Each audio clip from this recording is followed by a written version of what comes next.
चार काम कभी भी संध्या के समय नहीं करने चाहिए। चार कामों को करने के लिए निषेध बताया गया है। वैसे तो एक बात बताएं, सारे काम निषेध हैं संध्या के समय पर, केवल हरिस्मरण करना चाहिए। संध्या के समय मतलब सुबह के जब समय मिल रहा हो और शाम को जब दिन डूब रहा हो, रात्रि काल प्रारंभ होने वाला हो, इन दोनों संध्याओं के समय पर ऐसा कहते हैं कि श्री महादेव अपने समस्त गणों के साथ पार्वती जी के साथ विचरण करते हैं और उस समय जो ध्यान में बैठा हो, जो कथा श्रवण कर रहा हो, जो जप कर रहा हो, जो इस प्रकार भगवत आराधन में हो, उससे महादेव प्रसन्न हो जाते हैं। लेकिन देखो, महादेव का स्वरूप स्वभाव ऐसा है कि महादेव तो नेत्र बंद करके रहते हैं, वो किसी से प्रसन्न या अप्रसन्न नहीं होते, पर उनके जो संग में गण चलते हैं ना, वो सब पर दृष्टि डालते हुए चलते हैं। कौन इस समय खा रहा है? चार कामों के लिए शास्त्र निषिद्ध करते हैं। सबसे पहला आहारम, भोजन नहीं करना चाहिए। दो समय जब मिल रहे हों उस समय आहार नहीं करना चाहिए। क्यों? आहार करने से शरीर में कोई गंभीर बीमारी बनने की संभावना प्रकट हो जाती है। कालांतर में आगे चलकर के आप कोई ऐसी बीमारी से ग्रसित हो सकते हैं जो मृत्यु तक भी ले जाए। इसलिए आहार के लिए निषिद्ध किया गया। संध्या के समय आहार मत लो। दूसरा, संध्या के समय पर गर्भाधान नहीं होना चाहिए। पति पत्नी को उस समय ध्यान रखना चाहिए कि यह भगवत विचरण का समय है। उस समय किसी भी प्रकार का यह भाव उत्पन्न ना हो, नहीं तो होने वाली जो संतान होगी वो या तो अत्यंत रोग से ग्रसित रहेगी या फिर उसके अंदर दैत्य या दानवों जैसी बुद्धि हो जाएगी। वो बड़े होकर के फिर दैत्य दानवों जैसा स्वभाव व्यवहार करने लग जाएगा, आपके वश में नहीं रहेगा। संध्या के समय पर इसलिए ध्यान रखना चाहिए। तीसरा, संध्या काल में जब दो समय मिल रहे हो तब सोना नहीं चाहिए, निद्रा। क्यों? उस समय यदि कोई व्यक्ति सोता है तो उसके घर में दरिद्रता आ जाती है, लक्ष्मी धीरे धीरे निकलने का प्रयास करती है।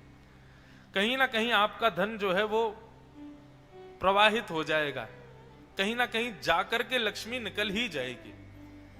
इसलिए संध्या के समय पर शयन नहीं करना चाहिए, सोना नहीं चाहिए। और अंतिम बताया स्वाध्याय, स्वयं अध्ययन, यह भी संध्या काल में नहीं करना चाहिए, नहीं तो पढ़े हुए विषय की विस्मृति हो जाती है। पढ़ा हुआ विषय जो है वो विस्मृत हो जाता है। अब यहां पर एक बात मन में आती है कि स्वाध्याय में स्वयं अध्ययनम, स्वयं पढ़ना, उसको स्वाध्याय कहते हैं। पर गुरुजनों के द्वारा बताए गए विषय का मनन करना, उसके लिए छूट है। गुरुदेव ने आपको कोई विषय पढ़ाया है, गुरुदेव ने आपको कोई विषय सिखाया है, उसका मनन चिंतन आप कर सकते हैं, पर स्वाध्याय नया विषय नहीं पढ़ना चाहिए। संध्या काल में कोई नया विषय यदि आप पढ़ेंगे तो वो जल्दी विस्मृत हो जाएगा, आप भूल जाओगे उसको। तो इन चार कामों के लिए शास्त्र निषिद्ध करते हैं संध्या काल में। पर ये चार काम ही नहीं, कोई भी नहीं काम करना चाहिए। संध्या के समय पर केवल हरि स्मरण करना चाहिए, हरि भजन करना चाहिए। नहीं तो शिव गण आपको देख लेंगे किसी कार्य को करते हुए तो निश्चित है कि आपके ऊपर उस समय कोई ना कोई फिर वो क्रोध करके कुछ ना कुछ कर सकते हैं। इसलिए नहीं करना चाहिए। आप मन में सोचो कि चलो कुछ नहीं करना, खाली पीली बैठे फोन तो चला ही सकते हैं, नहीं, वो भी नहीं करना है। इन चार कामों को करने का जो पाप लगता है वो सारा पाप लग जाएगा संध्या काल में केवल फोन चलाने से। बंधुओं, एक और बात, जो लोग कथा में फोन प्रयोग करते हैं, फोन इस्तेमाल करते हैं, वो लोग भी सावधान रहा करो। जिनको कार्य कर्ता गण हैं, जिनको कार्य में लगा, व्यवस्था में लगे, उनके लिए छूट है। पर कई लोग ऐसे वेले बैठे रहते हैं कथा में, उन्होंने इतनी कथा सुन ली है कि उनको अब ये रहता है कि अब क्या करना है सुन के, तो फिर फोन नीचे खोल करके वो लगे रहते। नहीं, आप निश्चित मानिए ये कथा रूपी श्रीमद् भागवत साक्षात श्री कृष्ण है। इनके सन्मुख बैठ करके जब आप इस कर्ण पिशाचिनी का प्रयोग करते हैं तो ठाकुर जी ना जाने कितने आपके संचित पाप पुनः उदित हो जाते होंगे। इसलिए भैया ये मत किया करो।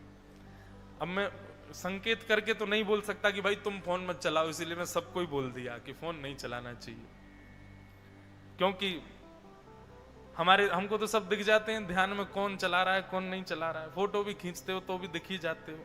उस समय लगता है कि कथा को कम से कम न्याय दीजिए, उनके सामने बैठे हैं तो उनके सन्मुख इस प्रकार मत करो।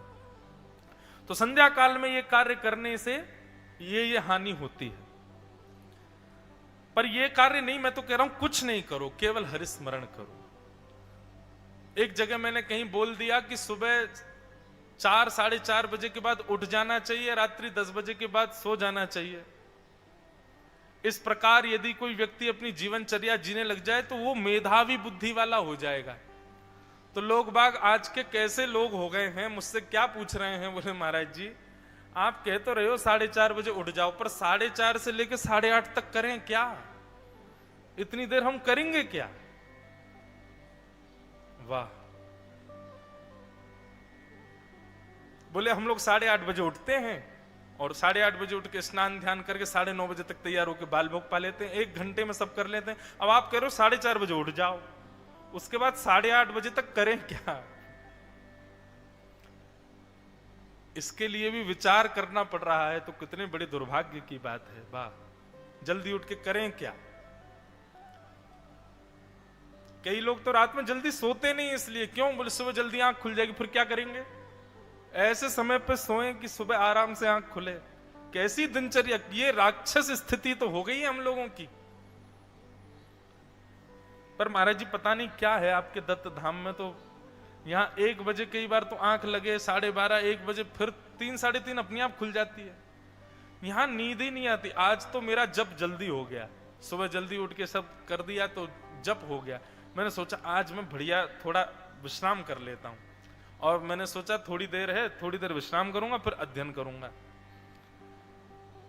2-3 घंटे सोने के बाद भी नींद नहीं आती, दोपहर में नींद नहीं, सुबह नींद ही नहीं आ रही है। खूब प्रयास कर लिया कि सो जाऊं, पर यह भी है महाराज जी कि प्रयास करने पर भी सांसारिक भाव आपके अंदर नहीं आवे।